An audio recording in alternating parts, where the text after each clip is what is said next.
샬롬 여러분 반갑습니다. 굿뉴스TV 박정관 편집장입니다. 오늘 마태복음 25장 31절로 46절에 보면요, 너무나 귀한 성경의 교훈이 있습니다. 고급한 메시지, 탁월한 메시지, 예수님의 음성을 들을 수 있습니다. 여기는 어떤 교훈이 있냐, 지극히 작은 자에게 한 것이라는 거예요. 지극히 작은 자에게 한 것이 마지막 때, 종말의 때에, 하나님의 심판의 때에 예수님 앞에서 어떻게 보상받는지, 그것에 대한 내용입니다. 우리 인생은 100년 세월 잠깐 살다 갑니다. 그러면은 100년 인생에 100년 대계, 100년의 계획이 있어야 돼요.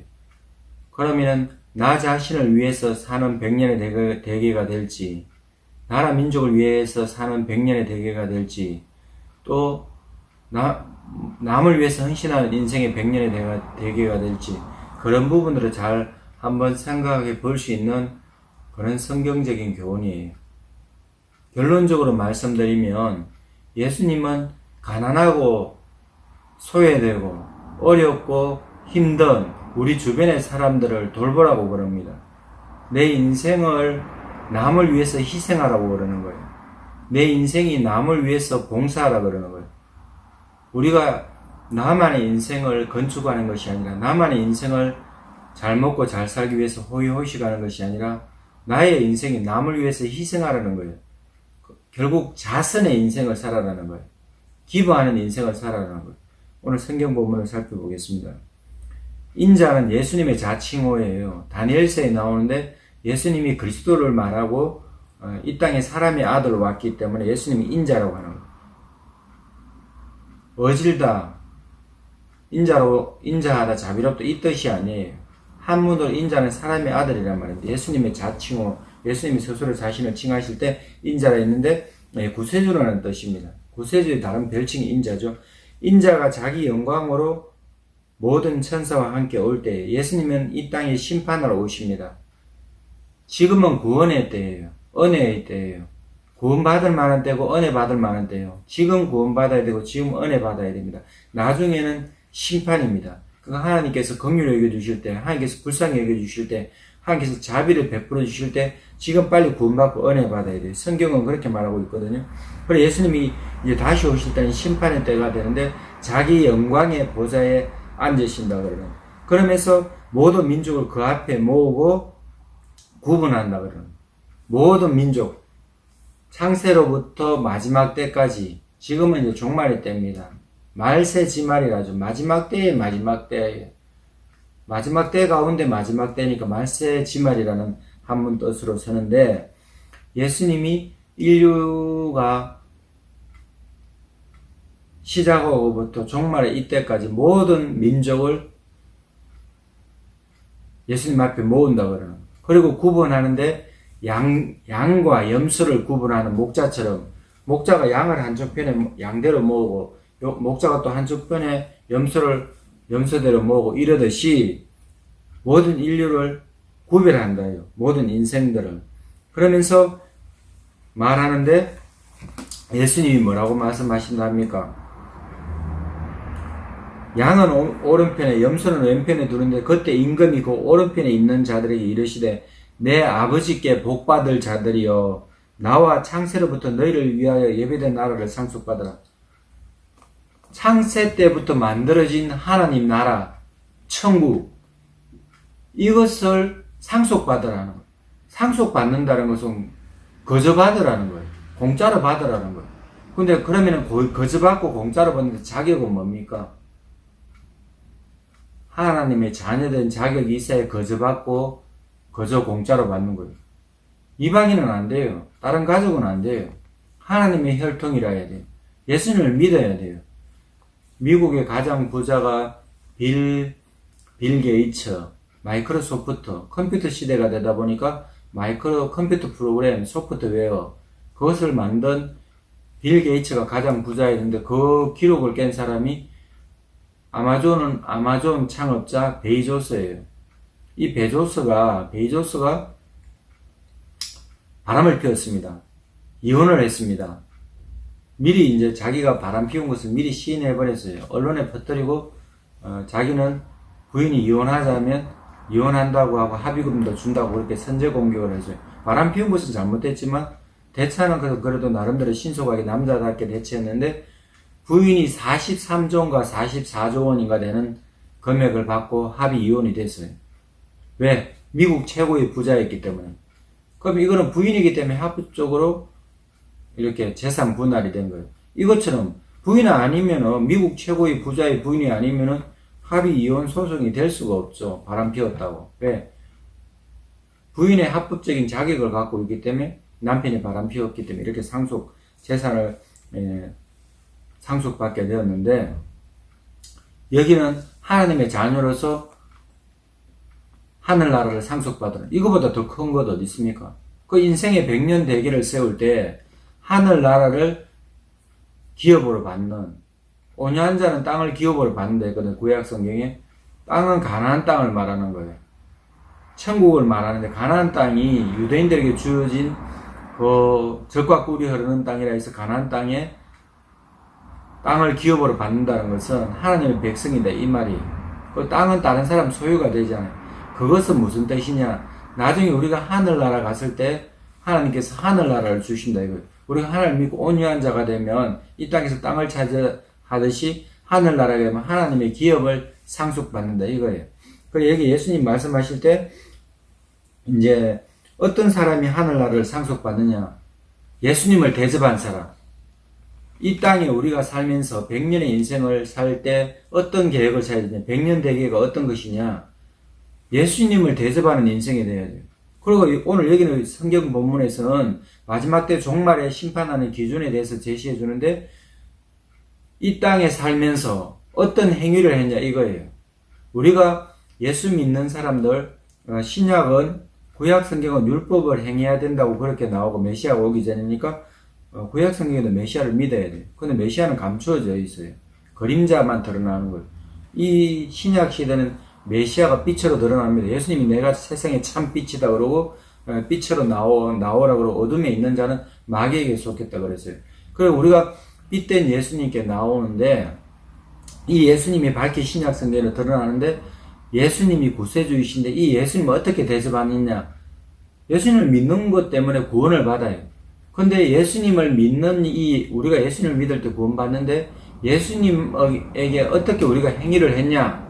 믿음으로 구원받아요. 예수님이 십자가에 인류를 위해서 희생제물이기 때문에 어떤 행위로 구원받는 거 아니에요. 예수님이 인류 행위로 구원받는다고 자선하고 참선하고 뭐 착한 일 해가지고 그러면 신앙이 어긋난 거예요. 왜? 하나님의 방법은 뭐냐? 하나님의 뜻은 뭐냐? 예수님이 십자가에 죽으시면 인류의 죄를 대속하기 위해서. 그래서 고난받으시면 채찍질 맞으면서 머리에 가시 면류관 쓰고 예수님이 손과 발에 못 박힌 것은 가시 면류관은 인생이 악한 생각, 마귀의 생각하지 말아야 이거예요.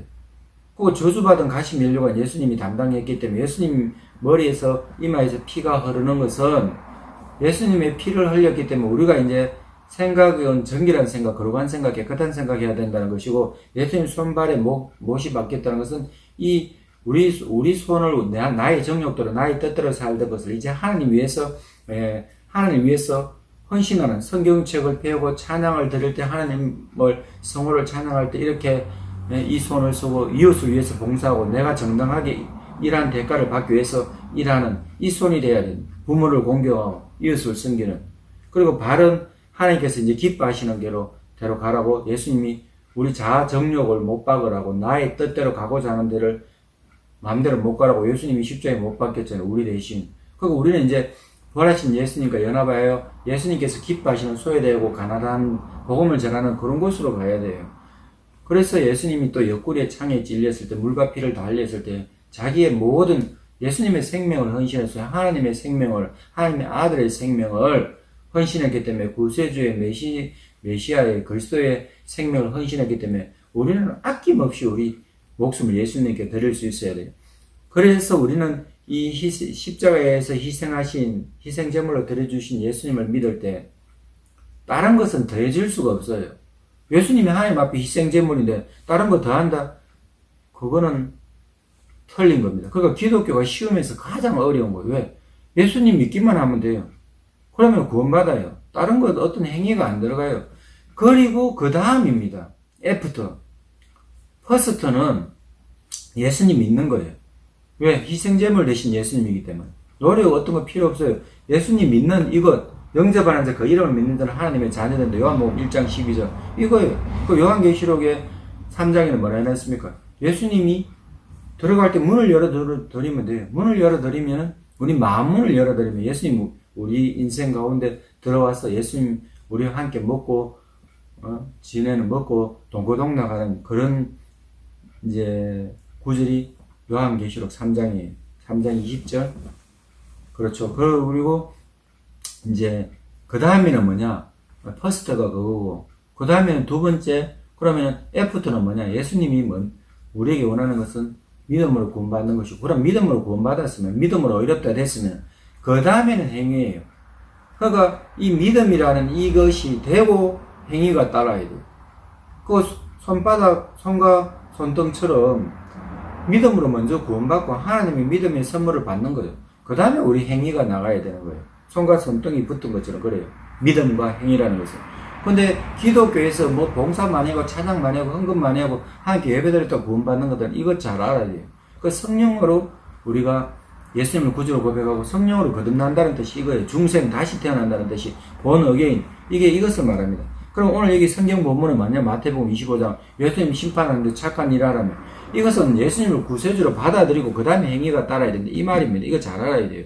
그러면은 예수님이 구세주기 때문에 당연히 우리가 이제 예수님이 우리의 희생제물 돼서 우리가 하나님 자녀되기 때문에 우리는 아무 공로 없어도 예수님 때문에 우리는 예수님의 물과 피 흘리심으로 말미암아 희생제물 되심으로 하나님 자녀가 되기 때문에 우리 인생을 이제 하나님 위해서 다 드려야 돼요. 우리의 심장을 드리고 마음, 뜻, 정성, 온 힘 다해 하나님 사랑하고 이웃을 내 몸과 같이 사랑해야 돼요.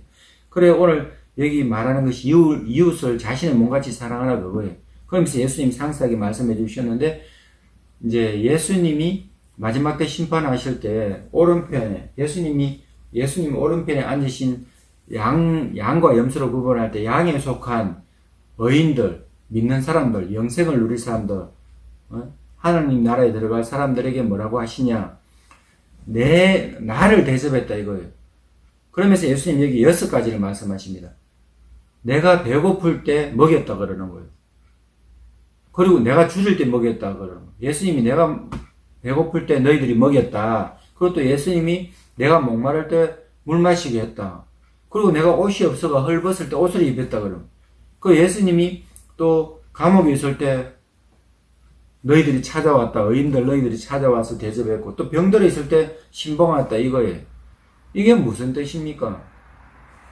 이것은 자 먹을 것 없는 아프리카에 또 가난한 나라에 먹을 것 없는 또 우리나라에도 먹을 것 없는 가난하고 소외된 사람 이들을 챙겨주면 예수님한테 한 거라 그러는 거예요. 지극히 작은 자에게 한 것이 예수님께 한 것이라고 예수님 그렇게 오늘 말씀하시거든요.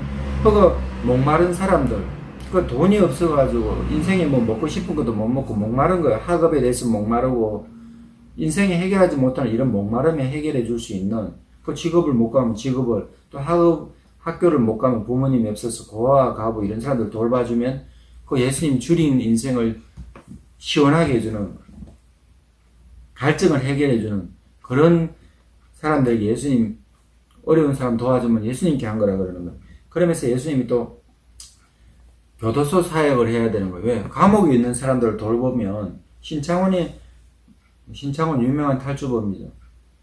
신창원 때문에 경찰청 내 몇 사람들이 목이 날아갔습니다. 왜? 신출 구인물하게 음식 그가 이제 교도소 벽으로 탈출했죠. 이 신창원이가 감옥에 있을 때 신창원을 돌봐주는 사람이 있는 거예요. 회심한 거예요. 나쁜 짓은 했고 감옥에 갔고 탈출을 했지만 희대의 탈주범이지만 이 신창원이가 하나님을 믿는 거예요. 그 신창원을 돌보는 사람은 예수님을 돌보는 거랑 똑같아요. 왜? 감옥에 있는 사람 돌보면 예수님 돌본다고 그랬기 때문에. 그래서 이제 그가 교도소 교정사역을 해야 되는 거예요. 박순애 전도사가 교도소 청송감호소 교정사역을 했죠. 처녀의 몸으로. 거기서 얼마나 예수님 돌본 거나 똑같다는 거예요. 그 흉악범만 가는 청송교도소 엄청 큰 죄를 지은 사람들만 가는 청송교도소에 처녀의 몸으로 갔어요. 그래서 하나님께서 얼마나 높여주십니까? 가정, 조그만한, 예배상을 가지고 7,000번째, 매일 예배를 드리는 거야. 한 번 예배를 할 때 한 번의 번제다 생각하고 7,000번째인가 이렇게 드렸어요. 그거 지금 세계적인 부흥 강사가 돼 있다 아닙니까? 그러니까 그 박순애 전도사가 하나님께 예배하고 어렵고 소외된 자를 돌보니까 하나님께서 얼마나 높이셨어요. 술 먹고 구타하고 뭐 망나니 같은 개망나니나 다름없죠 남편. 그런 폭군 남편을 10년 넘게 울면서 기도하고 그 자녀들을 거두고 그 자녀들이 진짜 박순애 전도사를 친어머니처럼 그렇게 얘기해요. 그리고 같이 결혼해가지고 같이 살고 있어. 전도사인데 지금 목사 됐는지 모르겠지만 자제분들. 남편도 전도사가 된 거예요. 성령 세례 받고 찬양하고 뭐 병이 있어가지고 이제 한 번만 더 병 쓰러지면 하늘나라 간다고 그러는데 작년에 포동교회 와서 부흥 집회를 했거든요. 재작년인가 보네요. 그러는데 요번에 또 부산의 포동교회 집회 때 요번에는 강사가 10명 넘는 것 같은데 박순애 전도사도 하러 오시더라고요. 그거 교정사역을 한 거예요. 교도소. 그거 예수님께 한 거라고 그러는 거예요. 그리고 병원 사역. 병원에 어렵고 그거 지금은 대한민국에 요양병원 엄청 많습니다. 6.25 일제시대를 거치고 6.25 전쟁을 거치고 가난하고 힘들고 어려운 인생을 부모를 위해서 자녀를 위해서 희생했어요. 그분들이 지금 뭐 70세도 되고 80세도 되고 90세도 되고 100세 되는 이런 분들이 요양병원은 많습니다. 어째 보면은 먹을 것도 못 먹어서 코로 음식을 흡입하고 그러는지도 몰라요. 근데 이런 분들을 돌보면 예수님께 한 거라 그러는 거예요. 그런 분들 지금 요양병원이 대한민국에 왜 많습니까? 요양병원에 비리도 많아가지고 이제 정부에서 좀 규제한다는데 이 요양병원이 왜 이래 많냐면 나이 드신 분들을 구원받기를 원하시는 하나님께서. 그러니까 교정사역, 교도소 찾아가서 교정사역 하듯이 병원사역의 활성화가 돼야 돼요. 왜? 어렵고 힘든 사람들 찾아가는 거, 신방하는 건 예수님께 한다고 그랬잖아요. 이 성경에. 그러면 하늘나라에 나중에 가서 예수님이 마지막 심판 때 오른 양의 편에 세워주시고 예수님이 큰 상급을 주시는 하늘나라를 상으로 주시는 거예요. 얼마나 감사한 일입니까? 그러니까 예수님이 이제 그러니까 여기 또 나그네 됐을 때 돌보는, 나그네 됐을 때 돌본다는 것은 뭡니까? 지금 대한민국에 다문화 이주 여성들도 많고 외국인 근로자들 엄청 많아요. 그런 사람들이 나그네 된 입장 아닙니까? 그 나그네 된 사람들을 돌보면은 다문화 가정, 다문화로 와가지고 3D 업종, 어려운 업종, 더럽고 더티하고 힘든 거 피하는 게 그게 3D 업종인데 그거 대한민국 사람도 안 하려죠. 너는 학력이 많다. 나는 많이 배운 사람이다. 그 어려운 일 못한다고 임금도 노동의 삭도 적고 임금도 적고 월급이 적으니까 그 자리를 지금 이주 노동자들이 와서 일하잖아요. 그런데 사실 완전히 대우 우리나라 사람들처럼 월급을 못 받잖아요. 그런데 힘든 일을 하잖아요. 어부도 하고 TV에 얼마나 많이 나옵니까? 부모 상봉하는 프로그램 일주일 있다가 체리비도 주고 비행기 삭도 주고 가족들끼리 같이 있다가 텔레비전에 TV 영상도 나오고 하는데 그런 사람들을 돌봐주면은 그 사람들 나그네 된 그 심정을 이해해주고 그들을 케어해주고 돌봐주면 예수님께 한 거라 그러는 거예요. 그 얼마나 멋진 일입니까? 그거 이 어인들이 그러는 거예요. 예수님 우편에 있는 사람. 예수님 우리가 언제 그런 거 한 적 없는데 그러니까 어렵고 힘든 그런 사람도 돌본 것이 내게 한 것이라 예수님 그렇게 말씀해 주시는 거예요. 그러면서 왼편에 있는 자들에게 저주를 받은 자들아 마귀하고 귀신들 위해서 준비된 그 지옥 불에 떨어져라 그러는 거예요. 그러니까 그 사람들도 또 왼편에 있는 사람들 항의합니다. 예수님 언제 우리가 예수님을 안 믿었고 안 섬기고 대접 안 했습니까? 교회 가서 찬양하고 기도하고 뭐 했다고 그렇게 말했는 건지 모르겠습니다. 그러는데 예수님 뭐라 그러시는 거예요? 어렵고 힘든 사람들 안 돌고 방금 이거 똑같은 말이에요. 오른편에 있는 사람들이 어렵고 가난한 사람들 대접한 것은 예수님께 한 것이고 왼편에 있는 염소물이 이 사람들에게 악한 자들 이 사람들은 자선행위 하지 않은 것, 나그네 돌보지 않은 것, 병원에 있는 사람들 찾아가지 않고 교도소에 있는 사람들, 교정사역 어려운 사람들 안 돌보고 이런 것 예수님께 안 한 거라 그러는 거예요. 이 사람들은 언제 우리가 예수님 대접 안 했냐 하는데 내 이웃에 가난하고 힘들고 어렵고 힘든 사람들 안 돌본 것이 나를 안 챙겨준 것이나 똑같다 그러는 거예요. 그러니까 우리는 얼마나 쉽습니까? 근데 제가 군뉴스 울산 편집장 7년을 하고 이금희 목사님이 군유수산 7년 했는데 이런 개념 가진 분들 참으로 잘 못 봤어요. 왜? 자기들 사역하는데 자기들 단체 하는데 취재 가도 사실 광고비 받기 힘들고 뭐 방송에 CTS, CBS 극동방송이나 또 교단지에도 내고 하니까 그 광고비 안 주는 것까지는 뭐라 못하겠어요. 근데 이런 개념들이 굉장히 희박한 것을 제가 느꼈습니다. 왜? 개교회 위주로 그거 한국교회 개신교가요. 가톨릭을 넘어서려면 기독교, 불교, 천주교가 이래 있는데 뭐 원불교도 있고 얼마나 많은 이단 종파도 있고 대한민국의 종교가 얼마나 많습니까? 지금 뭐 이슬람도 들어와 있고 미신도 있고. 그런데 기독교가 정말 탁월한 종교가 되고 하나님 경천에 있는 하나님을 위하고 이웃을 위하려면은 한국교회가 하나 돼야 돼요. 한국교회가 교단을 넘어서야 돼요. 한국교회가 하나 되지 못하면은 큰 교회는 지금 대형교회는 지금 매스컴에 타깃이 되고 방송이 인터넷에 유튜브 같은데 얼마나 떠들어 맞죠? 적은 교회는 열심히 하는 게 표가 납니까? 큰 교회 비리 있으면 성직자들 뭐 성추행, 섹스 그 다음에 뭐 이단 종파에 속한 사람들이 성추행해도 개신교 목사라고 나가버리니 기독교가 성추행 뭐 또 돈을 횡령했다 또 권력화가 됐다 얼마나 욕을 먹고 있는지 몰라요. 근데 한국교회가 하나 된다는 이런 개념 없으면 예수님이 요한복음 17장에 예수님 기도가 나옵니다. 아버지 하나님과 예수님이 하나 된 것처럼 하나님의 교회가 하나 되라고 예수님 하나됨이 예수님의 기도 제목이었어요. 십자가에 죽으시기 전에 겟세마네 동산에 예수님 올라가시기 전에 예수님의 최후의 기도가 마지막에 십자가상에 가상칠을 때 그 기도 말고 예수님의 마지막 기도 제목은 하나님의 교회의 하나됨이에요. 근데 이런 개념이 굉장히 희박하더라고. 성경책 갖고 성경책을 모르는 거예요. 성경책 갖고 성경에 대해서 눈을 감아버리고 성경책을 보면서 왜? 영적인 눈이 없고 영적인 귀가 없다 이거. 하나님 안에서 하나 되면 이거 없으면은 우리 옆에도 교회에 있어요. 교단 다르다고 인사도 안 하는 거예요. 나쁘다는 게 아닙니다. 무지한 거예요. 모르니까 못 깨닫는 거예요. 왜? 예수님이 여기 그려놨잖아요. 성경에 그려놨잖아요. 가난하고 힘들고 어려운 이유 못 돌보면. 우리 신문에 이런 걸어놓으신 분들 중에 우리 이금희 목사님 따뜻하게 밥 사주고 이사장님이나 많은 사람들이 있었어요. 제가 봤을 때는 우리 마음 그렇게 흡족하게 기쁘게 한 사람들 별로 많이 없었어요. 전혀 없지는 않았습니다. 참 고맙게 하신 분들도 있었어요. 근데 정말 이런 어떤 성경적인 개념으로 자기 인생을 하나님을 위해서 드리고 이웃, 소외된 이웃, 나보다 못한 사람 챙겨주는 것 보기 드물었습니다.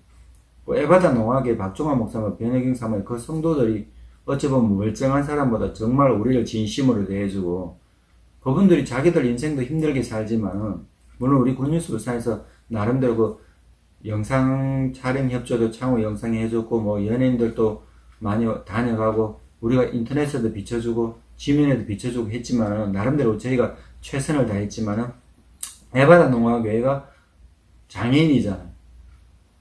그 멀쩡한 사람들보다 엄청 탁월하게 잘 하시더라.